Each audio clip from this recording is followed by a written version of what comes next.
বন্ধুরা, দেখতে পাচ্ছেন আমি একটি সুন্দর পরিবেশের মধ্যে চলে এসেছি। তো আপনাদেরকে দেখাবো। দেখুন, এইখানে একটি বড় পুকুর আছে। পুকুরটা খুব সুন্দর, একদম পানিতে ভরে আছে। কত সুন্দর নদীর মতন স্রোত বইছে, দেখতে পাচ্ছেন। অনেক সুন্দর পানি, একদম পরিষ্কার পানি।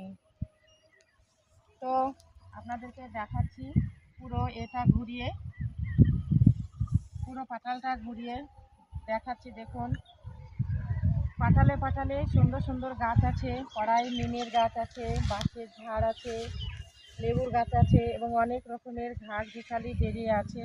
একেবারে মনে হচ্ছে যেন সুন্দর একটা এঁকে বেঁকে নদী আছে।